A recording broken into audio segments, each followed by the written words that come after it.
Internet saytlardan ma'lumotlar izlaganimizda ba'zan xohlaganimizdek ishonchli maqolalarni topa olmas edik. Ammo so'nggi yillarda bu jarayon ancha yaxshilangan. Boisi Yoshlar ishlari agentligi tomonidan yo'lga qo'yilgan Wiki Marafon loyihasi o'zbekcha Wikipediyamizni yangi bosqichga olib chiqdi. Dastlab Wikipediyamizda 140 mingta maqola bor bo'lgan bo'lsa, bugungi kunda bu ko'rsatkich 330 mingdan oshdi. Sahifalar soni 1 milliondan, tahrirlar soni esa 5,8 milliondan oshgan. Eng muhimi, internet makonida o'zbek tilining nufuzi va imkoniyatlari tobora kengayib bormoqda. Keling, bugungi lavhamizda mazkur ko'rsatkichlarga sabab bo'lgan Wiki Marafon loyihasi haqida gaplashamiz. Wiki Marafon loyihasi 2022 yilning may oyidan o'z faoliyatini amalga oshirib kelmoqda. Maqsad o'zbek tiliga oid kontentlarni ko'paytirish, yoshlar orasida Wikipediyaga ma'lumot joylash madaniyatini shakllantirish, internet tarmog'ida esa O'zbekiston va uning tarixi haqidagi ma'lumotlar sonini oshirishga qaratilgan. Jahon internet tarmog'ida o'zbek tilidagi ma'lumotlar bazasini shakllantirish uchun 2022 yil Wiki stipendiya marafoni yo'lga qo'yilgan va 3 mavsum davomida biz qator yutuqlarga erishdik. 3 mavsum davomida biz turli xil mavzularda maqolalar yaratib, yoshlarni rag'batlantirish stipendiyalar bergan bo'lsak, 4-mavsumdan boshlab Wiki stipendiya rebrending natijasida Wiki Marafon loyihasiga aylandi. Bunda loyihani pro, ya'ni professional mavsumlarga start berdik. Bunda maqolani, ya'ni ma'lumotni mukammal tarjima va mukammal o'zbek tiliga olib kelishga urg'u qaratildi. Ya'ni kitobni tarjima qilishda qanday bosqichlar bo'ladigan bo'lsa, ma'lumotni, maqolani ham Wikipediyaga shunday bosqichlardan o'tkazib, tarjima qilib kiritishni boshladik. Mazkur tashabbus 3D modeli asosida faoliyat yuritadi. Ya'ni jarayonning birinchi bosqichida tarjimonlar chet tillaridagi maqolalarni o'zbek tiliga aniq, ravon va tushunarli tarzda tarjima qiladi. Keyingi bosqichda tayyor matnlar Wikipedia talablari va uslubiy qoidalariga muvofiq tahrirdan o'tkaziladi. Yakunda esa saralangan va mukammallashtirilgan maqolalar joylanadi. Shuningdek, tarjima ishlaridan tashqari turli mavzularga oid ahamiyatli va dolzarb ma'lumotlar ham jamlanmoqda. Odatiy holatda Wikipediyaga ikki xil usulda maqola kiritiladi. Yoxud boshqa tillardagi Wikipediyalardan tarjima qilish mumkin, yokida o'zingiz bitta ensiklopedik mavzuni topib, o'zingizga qiziqarli bo'lgan manbalarga ega bo'lgan ma'lumotni topib Wikipediyaga kiritishingiz mumkin.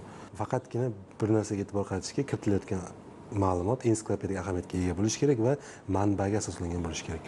Manbasiz bo'ladigan bo'lsa, u ishonchsiz ma'lumot sifatida Wikipediyadan o'chirib tashlanishi mumkin. Hozirgi kunda Wiki Marafon loyihasi doirasida O'zbekiston uchun ahamiyatli bo'lgan maqolalar Wiki Marafon loyihasi ofisi xodimlari tomonidan kiritib borilmoqda. Bundan tashqari bizning malakali tarjimon muharrirlarimiz tomonidan tayyorlangan boshqa tillardan tarjima qilingan maqolalar loyiha ofisi xodimlari tomonidan bugungi kunda kiritib borilmoqda.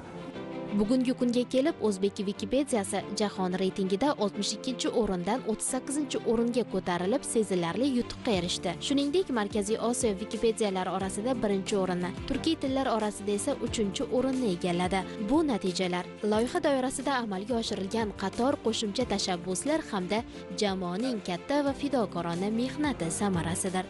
Loyiha davomida bir qancha 10dan ortiq ost loyihalar amalga oshirilgan. Bunda o'zbekcha Wikipediya uchun muhim bo'lgan mavzular, ya'ni ayollar mavzusidagi maqolalar ko'paytirildi. Undan tashqari, oliy ta'lim muassasalarida talabalarni qog'ozbozlikdan chetlashtirish maqsadida Toshkent tibbiyot akademiyasida 2024-yilda tajriba sinov tariqasida Wiki ta'lim loyihasi amalga oshirildi. Bunda talabalar o'zlarining yozma ish hisobotlarini bemalol Wikipediyada maqola tarjima qilish, maqola qo'shish orqali topshirishlari mumkin bo'ldi.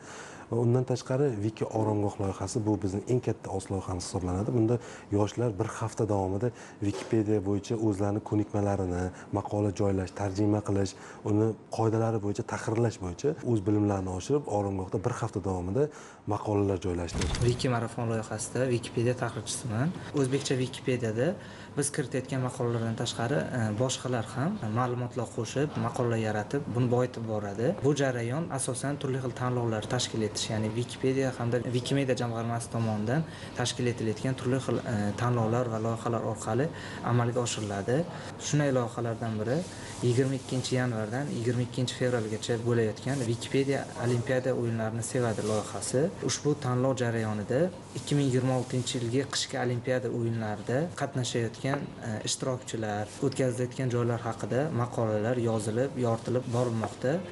Biz tilga olgan natijalar loyiha doirasida amalga oshirilayotgan keng ko'lamli islohotlarning bir qismi xolos. Bu muvaffaqiyatlar ortida esa yagona maqsad yo'lida birlashgan fidoyi va izlanuvchan jamoaning katta mehnati mujassam. Har bir tarjimon, muharrir va faol ishtirokchi o'z hissasini qo'shib, o'zbek tilidagi axborot maydonini kengaytirishga xizmat qilmoqda.